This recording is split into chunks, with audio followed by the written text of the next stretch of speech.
Funny, isn't it? A man who lived almost 2,000 years ago, Seneca, said that we suffer more in imagination than in reality. And when you sit with that thought for a moment, you realize how true it feels. No enemy stands at your door. No storm is breaking the roof above your head. And yet, in the quiet of the night, your chest grows heavy, your breath quickens, and you feel as though the world is about to collapse upon you. Nothing has happened, and still you suffer. That is the fear of poverty. It is not always the empty bowl or the unpaid bill that crushes you. It is the thought of what might happen, the worry of losing what you have, the pictures you paint in your mind of hunger, of shame, of being left behind. Poverty is not only an empty pocket. Poverty can be a tyrant inside your head, tormenting you with images of a life stripped bare. And yet, the Stoics tell us something strange.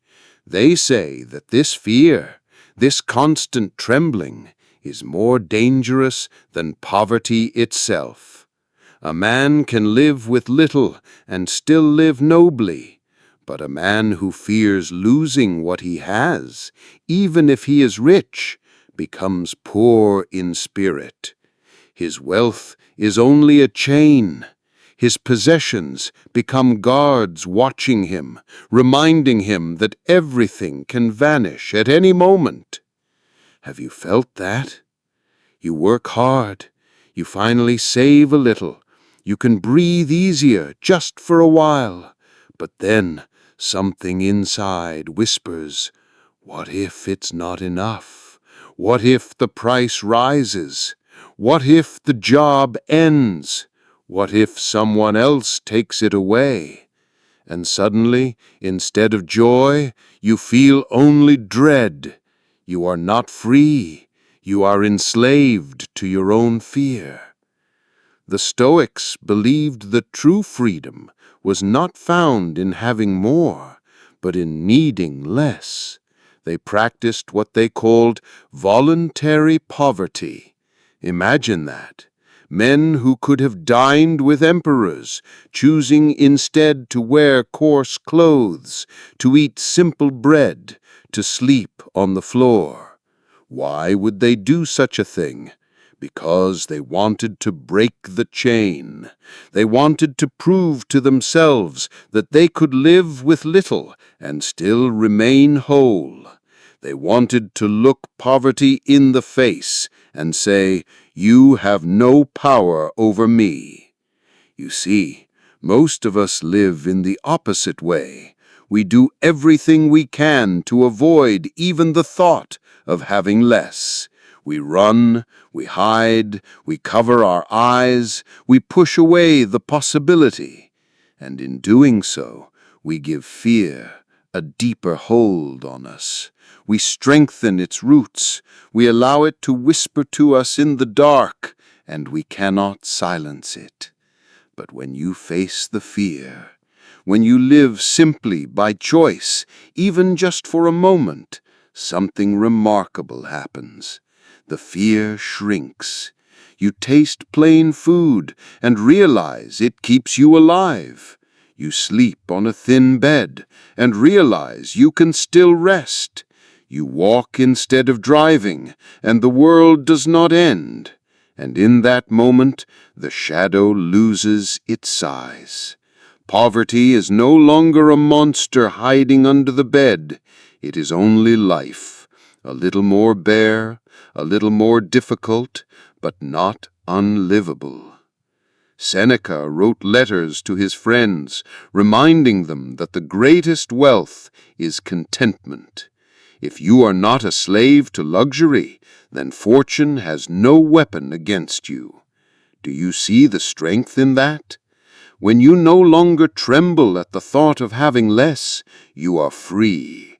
The storm can come, the roof can fall, the purse can empty, but your soul remains steady. Think of it this way. Imagine standing in a small boat. The waves begin to rise. The water splashes over the sides. The storm is not in your control, but if your knees are weak, if your mind is filled with panic, you will fall. If your heart steadies, if your legs bend with the waves, you remain upright. The storm is the same, but your stance is different. That is what Stoicism offers you. Not the promise that poverty will never come, not the illusion that the world is safe and fair. No, it offers you something more precious, the strength to face whatever comes without collapsing inside. And when you begin to practice this, slowly, gently, you find that much of your suffering was never real. It was smoke made by your imagination, by your fear of what if. You discover that you can survive on less than you thought. You discover that losing something does not mean losing yourself. You discover that you are stronger than you imagined.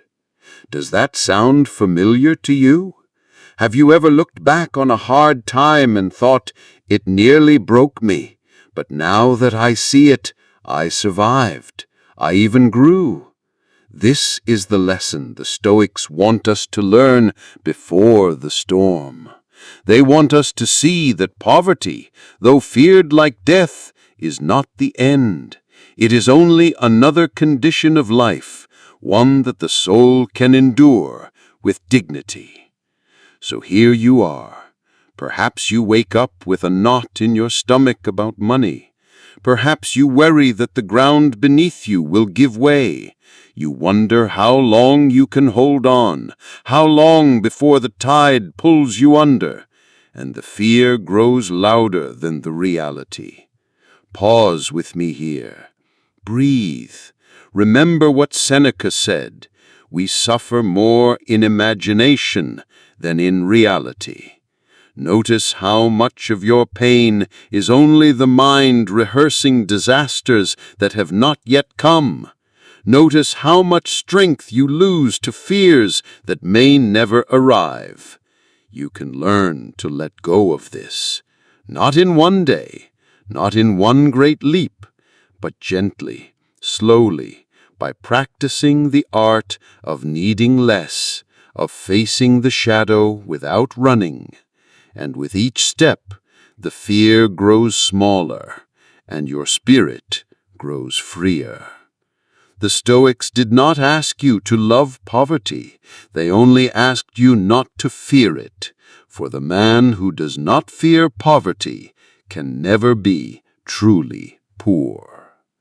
And that, my friend, is where our journey begins. The old Stoics taught something simple, but not easy. They said, the chief task in life is to separate things into two categories, what is within our control and what is not. At first, it sounds almost too simple. But when you look closer, you realize that much of your suffering comes from mixing the two together, from confusing what belongs to you with what belongs to fortune. You spend your days worrying about the economy, the job market, the government, the price of food, the next storm. And yet, none of those things bend to your will. You do not choose them. You do not direct them. They rise and fall like the tides, and your hands cannot hold them still. But here is the secret. When you give your heart to what cannot be controlled, you hand your peace over to the wind. You allow yourself to be tossed about by every shift of fortune. One day, a good report. You feel hope. The next day, bad news. You collapse in fear. Your soul is like a boat without an anchor, at the mercy of every current. The Stoics refused to live this way.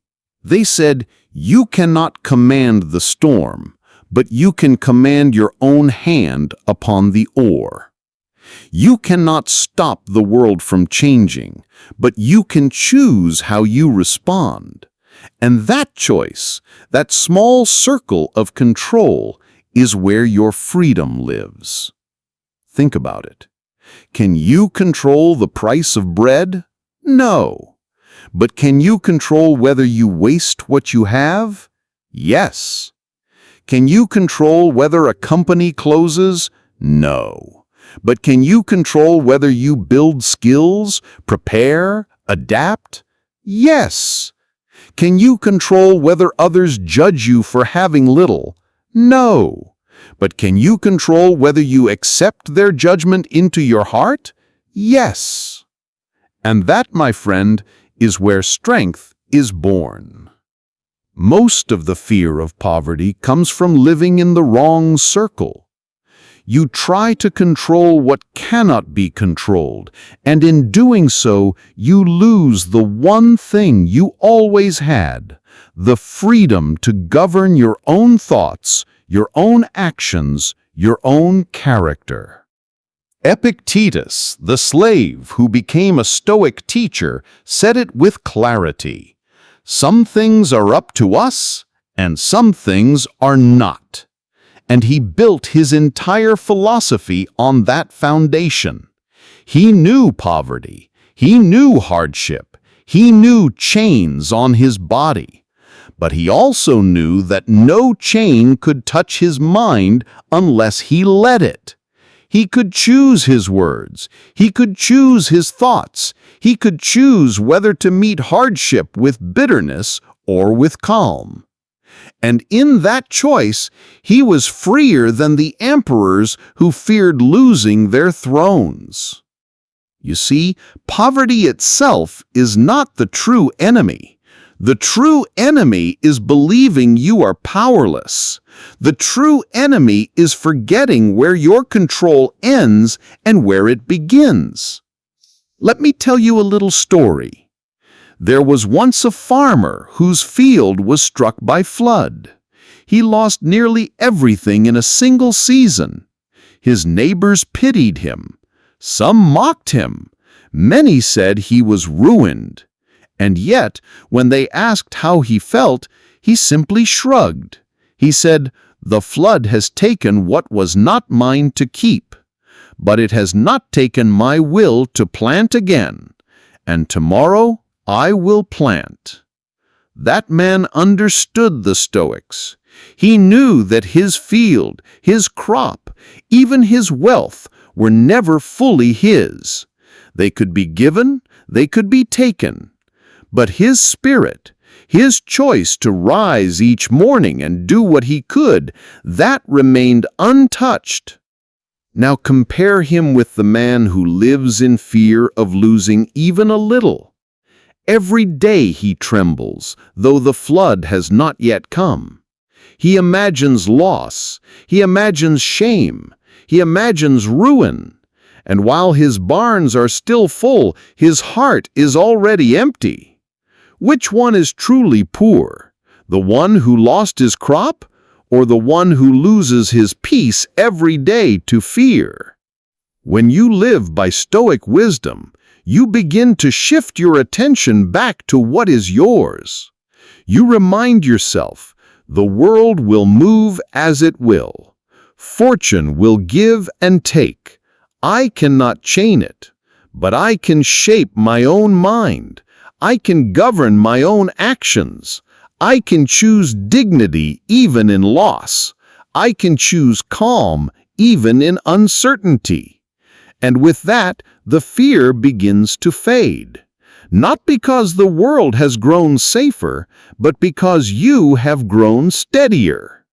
Marcus Aurelius, an emperor surrounded by wealth and war, wrote to himself each morning, "You have power over your mind, not outside events. Realize this, and you will find strength." Imagine that. The most powerful man in the world, reminding himself daily that he did not control the world. He only controlled his thoughts. He knew that to forget this truth was to be enslaved, even on a throne. And here you are, perhaps not an emperor, perhaps not even secure in your next paycheck. And yet, your power is no less than his. You too can claim this freedom. You too can look at the fear of poverty and say, "You may touch my purse, but you cannot touch my mind. You may take away my comforts, but you cannot take away my choice to live with honor, with calm, with courage." You may think this is small comfort. You may say, "But what about the bills? What about the hunger?" Of course those are real.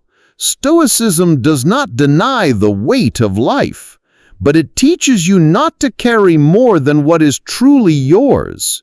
It teaches you not to collapse under the imagined load of what you cannot command. So tonight, when the fear of poverty knocks on your door, pause. Ask yourself, is this mine to control? If the answer is yes, then act with all the strength you have. If the answer is no, then let the storm pass outside your window. Stay within your circle. Guard your peace, for that is the only treasure poverty can never take. And the more you practice this, the more you see the truth. Poverty is not the absence of wealth. Poverty is the absence of freedom in your own heart. The man who governs himself is rich, even in rags. The man who cannot is poor, even in gold. So we return to the old teaching: separate what you can control from what you cannot. It is not glamorous, it is not loud, but it is the beginning of unshakable peace. And tomorrow we can go deeper still. The Stoics had a strange habit. At least, it seems strange to us now. From time to time, they would deliberately live as if they were poor. They would put on rough clothes. They would eat only coarse bread. They would sleep on the floor. And as they did, they would whisper to themselves, "Is this what I feared?" It was called voluntary discomfort, not because they loved suffering, not because they were punishing themselves, but because they understood something most of us never do. Fear loses its power once you face it directly. You see, the fear of poverty grows in the shadows. It feeds on your imagination. You picture yourself stripped of comfort, and your mind paints it as unbearable, as endless darkness. But when you actually step into it, when you taste the dry bread, when you feel the thin blanket, you discover it is not the monster you thought. It is life. Simple, bare, but still life. Seneca, who was wealthy and close to the emperor, practiced this often. He said that a man must rehearse poverty, so that when fortune strikes, he will not collapse. He must know in his bones that he can endure with little. He must learn to say, "I have tested this life already. It does not break me." Think of the difference this makes. The man who never faces discomfort trembles at its approach. He clings to luxury as if it were air, and the day life strips it away, he is undone.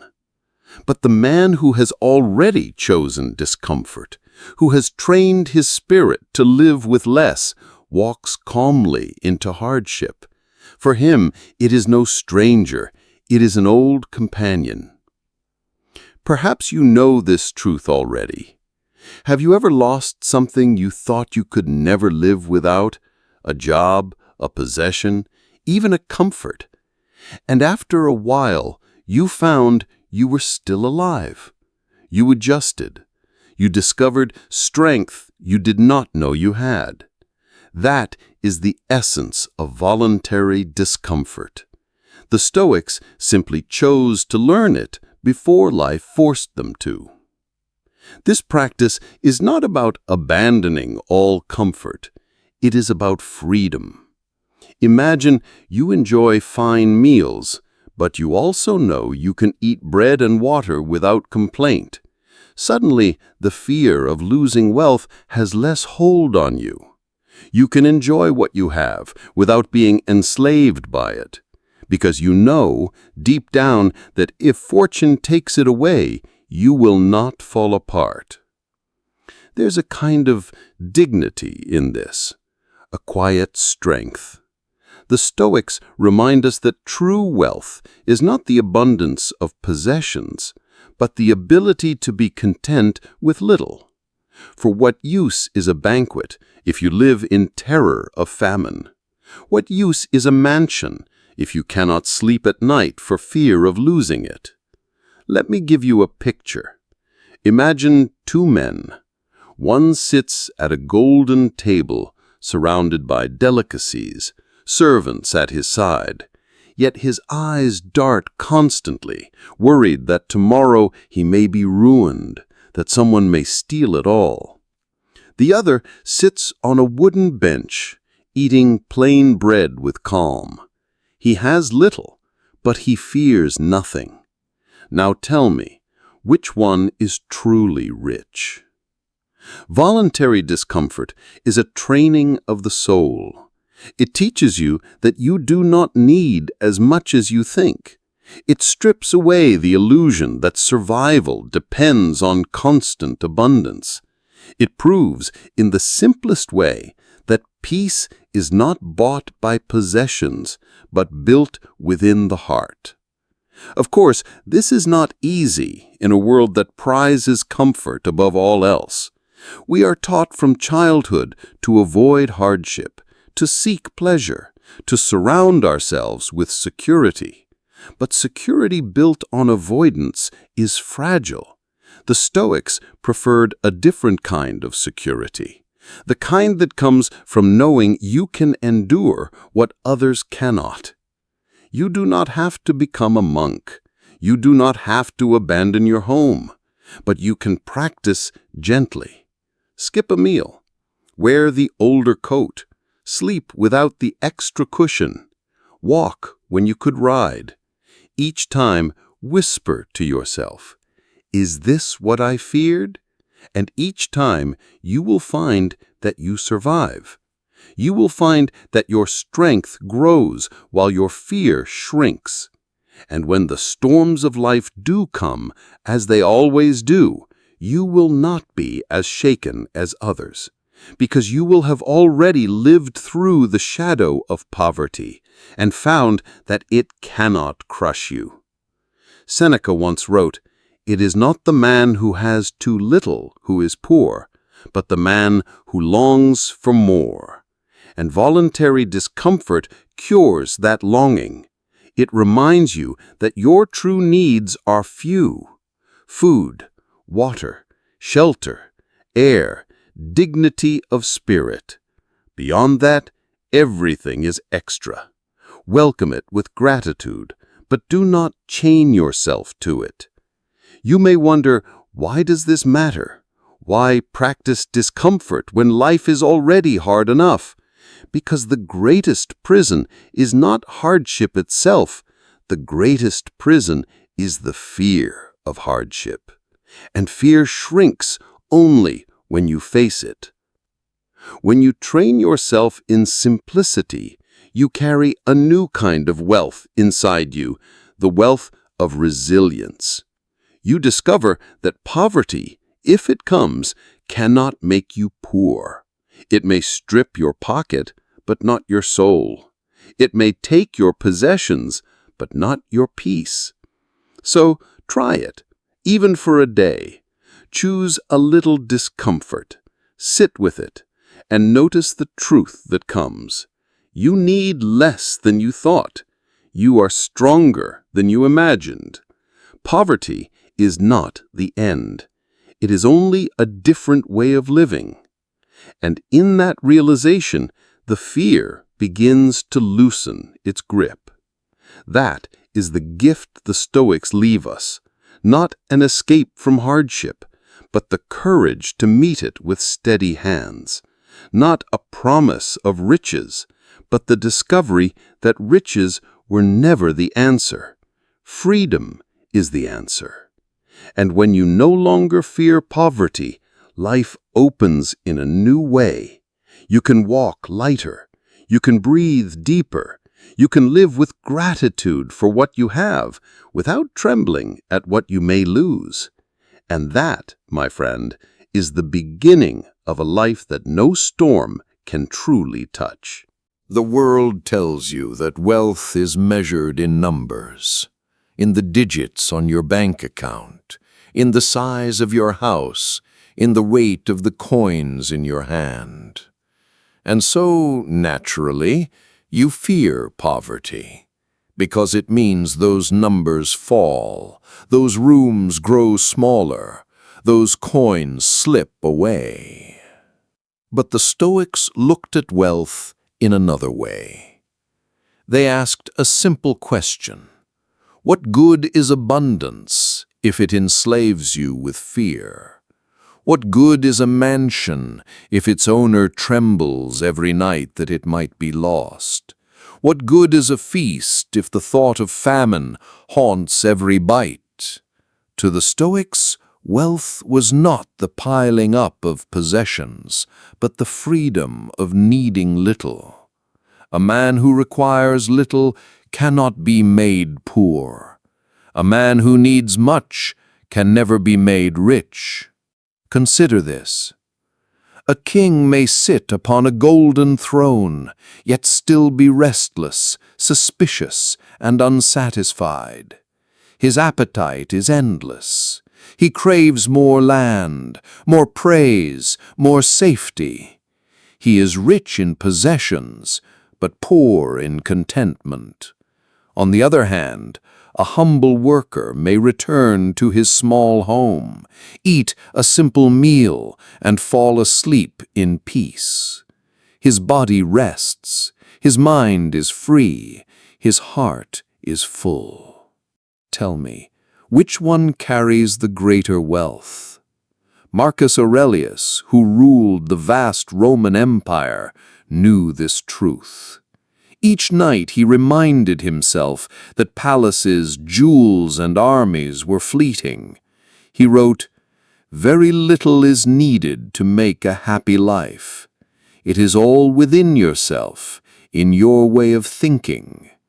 Imagine that, the emperor of the known world, saying happiness depends not on his empire, but on his own mind.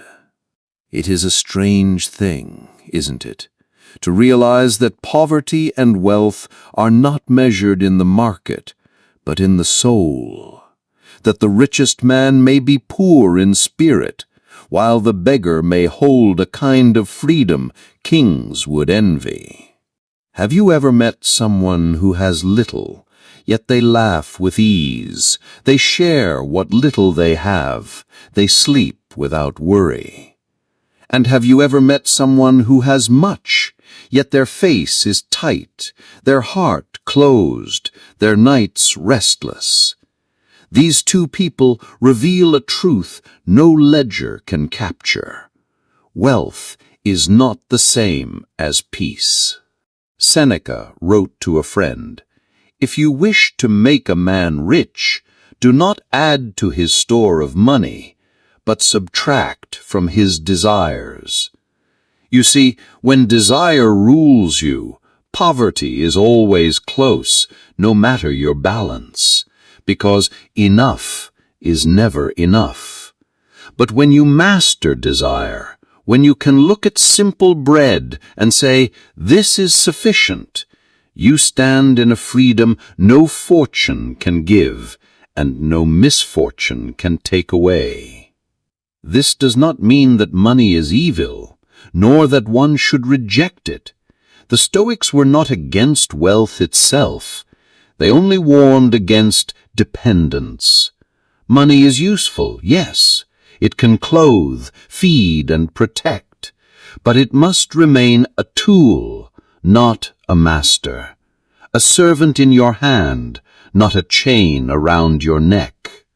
For when wealth becomes your identity, poverty becomes your death. You live as if losing money means losing yourself, and so every change in fortune threatens to shatter you. But when you see wealth as external, as something added to life but not its foundation, then its loss does not destroy you. You remain whole because your wholeness was never built on coins to begin with. Let me tell you a story. A philosopher once walked through the marketplace where goods of every kind were on display. Rich cloth, perfumes, jewelry, exotic foods. The crowd pressed in, eager to buy. But the philosopher smiled and said, "How many things I do not need." Do you hear the wealth in that statement? He saw abundance, but he felt no hunger for it. He carried contentment with him, not in his purse, but in his mind. And so he was richer than all who scrambled to buy, for his wealth could not be stolen, taxed, or burned. You too can begin to see wealth this way. Look at your life. There are things you truly need. Food enough to live, shelter enough to rest, clothes enough to guard your body. Beyond that, much of what you chase is only noise, desire wearing different masks. And the more you chase, the more you fear losing. But when you step back, when you practice being content with less, you discover that most of what you feared losing was never essential. You discover that poverty is not the absence of things, but the absence of peace. And you discover that wealth is not abundance, but sufficiency. This is why the Stoics trained themselves to see possessions as temporary. They reminded themselves that children, health, fortune, even life itself were gifts from nature, not permanent rights. And by remembering this, they loosened their grip. They loved what they had without chaining their soul to it. They could enjoy wealth, but not depend on it. They could face loss, but not despair. Think of what freedom this brings. Imagine living with gratitude for what you have today without trembling at the thought of losing it tomorrow. Imagine enjoying comfort, but not being broken if comfort disappears. Imagine walking through the market, through the world, and whispering, "How many things I do not need." That is the wealth of the Stoic, a wealth that poverty cannot erase. And if you can begin to see wealth this way, the fear of poverty starts to dissolve, because poverty can only frighten you if you believe it takes away your very life. But when you know that life is more than possessions, when you know that peace is carried inside, poverty loses its sharpest teeth. So, the question is not how much money you have. The question is how free you are from needing more than enough. For enough is always within reach. More will never be. The Stoics knew this, and so they walked lighter. And perhaps you too can begin to walk lighter. The ultimate lesson of Stoicism is not that money is irrelevant. It is not. Money buys shelter, food, medicine, and time. It provides comfort and opens doors. A wise Stoic never denies the usefulness of money, but they also never confuse its usefulness with its necessity for happiness. If you depend entirely on money for peace of mind, then peace will always escape you, because money is fragile. It can be lost in a single crisis, a downturn, or a misfortune. But inner wealth, courage, self-control, wisdom, and gratitude, these cannot be stolen. They are your permanent estate. Epictetus was born into slavery. He had no possessions, no freedom, no wealth. And yet he declared himself richer than kings who could not master themselves. For him, true wealth was freedom from fear, especially the fear of poverty. For if a man can live content with little, what power does fortune truly hold over him? Let me remind you, the fear of poverty is often worse than poverty itself. Fear gnaws at you in advance. It poisons your sleep. It keeps you from taking risks, from dreaming, from living fully. Poverty, if it comes, is simply life with fewer things. But fear makes even abundance feel like scarcity. That is why the Stoics trained themselves to loosen the grip of fear before life tested them. So, what can you take from this? First, build strength where no thief can reach. Your mind, your character, your virtues. These are immune to recessions, layoffs, or debts. Second, practice simplicity regularly. Remind yourself that joy is found in moments, not in luxuries. Third, shift your identity. Do not say, "I am my wealth," or "I am my poverty." Say instead, "I am my choices. I am my values." When you begin to live like this, something changes. Money becomes lighter in your hands. You use it wisely, but you no longer tremble at the thought of losing it. You can pursue opportunities with courage because failure does not terrify you. You can give generously because generosity does not threaten your security. You can live fully because you are no longer enslaved by the fear of losing what you never truly controlled. This is the quiet freedom the Stoics offer you, not freedom from hardship, but freedom from fear, not freedom from poverty, but freedom from being owned by the thought of poverty. And once you taste this freedom, you will realize wealth is not measured by what you keep in your account, but by how lightly you walk through life, unafraid of loss.